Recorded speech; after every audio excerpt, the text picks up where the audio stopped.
Okay, well, we survived. We didn't have our best stuff, that's for sure, but we survived and moved forward. It's a crazy time of the year, and if you look at some of the scores out there, and there's a lot of things happening, a lot of surprising games, and so, coming off of a win like we did in our last game, and feeling good about that, and it was a late game. We didn't get back till whatever it was, 2 in the morning or later. Short turnaround, not to make excuses, but all that adds up into coming out, and I just didn't think we were ready in the way that I thought we would be to go in this game from a non-basketball standpoint, but then it showed itself in some real basketball things. Lamont, you guys are it's rough in the early going first 10 minutes. I think they took a 14-11 lead. Sparkman got subbed in, and all of a sudden, for whatever reason, it just seemed like the team meshed better. Yeah. You guys were on an 11-0 run. What does he bring to this team, and how could you explain just how the team looked after he came in? Well, here's a couple of things. Bless you. I know he doesn't care who scores ever. I know he knows everything that we want to run offensively and what our schemes are defensively. And I know he plays at full capacity, full tilt in terms of an energy standpoint every time he goes in the game. Those are things that I know. And honestly, I think the other 4 guys on the court with him also know those things, right? So if he were, I keep saying this, if he were better physically, slightly better physically, or more confident in himself. I even told him during the game one time to try to attack that guy right in front of our bench if the guy was going to pressure him. He would play. He'd play significant minutes, and he may still. Who knows? But reliability, I think LeBron James said availability is your best ability. I do think I agree with that, but reliability is probably not too far behind it. And he's got a lot of reliability in what he does. And so, I think it just inspired some guys, and we went on a nice run, but he was a key piece to it. Jacoby was in here kind of echoing that statement about starting flat. In your mind, what does a flat start mean? What does that look like on offense and defense? And at what point in the game do you think you guys maybe shook that off, if you did? That's a hard question. Honestly, it's just you don't know it until it's on you, right? Like you're driving and it looks like it's a little foggy, and next thing you know, as you go maybe 10 more seconds, you're in the middle of all this fog and you can't see forwards, backwards, or sideways, and you don't know how all the fog got on you. A couple seconds ago, it just was a little foggy. And if that analogy makes sense, that's what it was. It's like this is off a little bit, that's off. There wasn't enough sense of urgency to close out to that shot. Nothing terrible on its own. A soft move around the basket, a non-physical defensive effort, lack of a block out here that just was an effort play. And then next thing you know, those add up. And I think you're in it, and then you're trying to get out of it. And you're running in mud, and you're trying to get out of it, and you're pushing buttons, and it's hard to find buttons that'll affect it sometimes. Eli Sparkman was one of them. That was a button, and he impacted it in a positive way. But it's just it's going to happen from time to time. I didn't anticipate it would happen this early for this group with what we've done and had a good start. And I honestly didn't. And guys that are we're going to have a chip on our shoulder. We're going to say, earn it. We're going to prove things. I didn't anticipate that it would happen this early for us, so that was a little surprising to me. But, it was what it was. We ultimately did enough to win, and so I was happy for them that hopefully we can learn this lesson after winning. I wanted to ask you quickly about Benjamin. So what have you seen from him so far this year, and what's the biggest difference? Like, what are you seeing from him in terms of growth from last year to this year? He's more comfortable.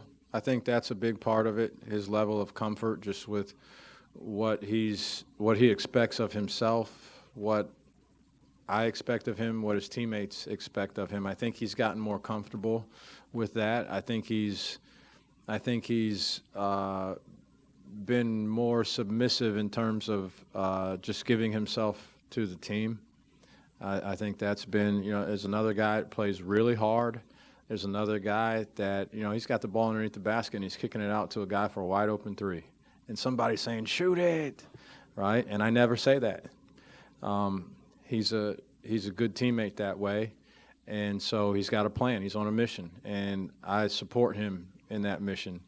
But I think he's gotten more comfortable with what his expectations are for himself and how he can impact.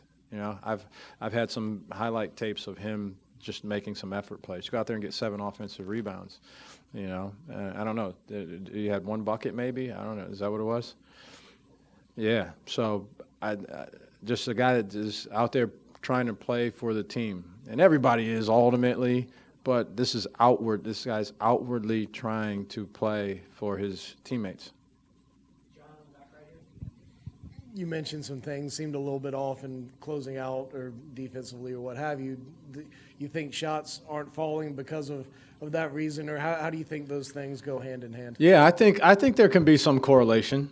I think can be some correlation between as the snowball starts rolling down the hill and it begins to pick up mass. And speed. So I think there was some of that, but I also think they were physical around the basket. They weren't afraid to be physical. They weren't afraid to foul. Sometimes it got called. Sometimes it didn't get called. That's not critical. That's just a fact.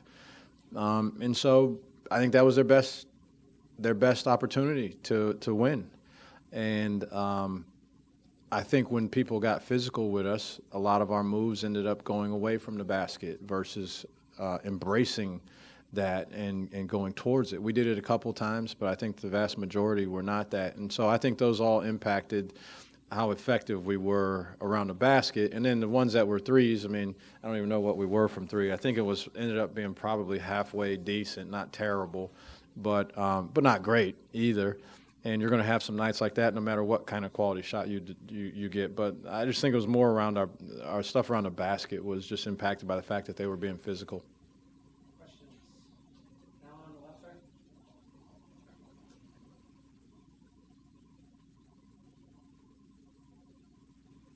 With Dibba and Davis not playing tonight, is there an update on them? And do you anticipate them being able to travel with y'all to Phoenix? I guess you're all probably going Thursday. With who now? Dibba and Davis. Oh yeah. Zach's been under the weather, and so we're just waiting. I do anticipate that he'll be with us in Phoenix, and then Ebo is, he's had a serious injury, and so the path to coming back is not always linear. Sometimes you feel good, sometimes it's not, and so he's still working through that. And when he feels really, really able to play the way that he wants to play, he'll be back in the mix. And but until then, he's going to do all he can to help us at practices and whatnot. And on the bench, he's great. He's got great energy and great attitude. And so, but hopefully, and I anticipate him coming back when he's feeling like he's ready to help us. Through the first 3 games of the season, how would you evaluate your team's play on the defensive side of the floor, and where do you want to see them continue to grow there? Yeah, good at times. I'd say up and down, more up than down. Obviously, it can't be more down than up. Usually, and end up with 3 wins unless offensively you're breaking records. I don't think we've done that, shot to that level, but. At times we've had some struggles. Even if you look at the second half of the Virginia Tech game, I think we gave up 46 points. That's normally a recipe for not winning. But we did at spurts. We got look at the last possession even of that game, the last defensive possession, and so at times it's been good. I just think consistent reproduction of the things that we want to do, and then can you do it over and over and over until at some point there's a breaking point for an offense at some point, and shot selection changes and frustration begins to set in, which I've always thought was an athlete's worst enemy, personally. And so I think those are the areas. Just I'd say overall consistency, tenacity, urgency, You know, today there were just some times that guys just walked into a three and shot it right in our face. I don't understand that. That's beyond comprehension for me that would ever happen if we're up by 120. I'm not built that way. But, you know, consistent urgency, I think that's a big part of it. See any more hands raised? So appreciate it, Coach. Thanks. Thanks.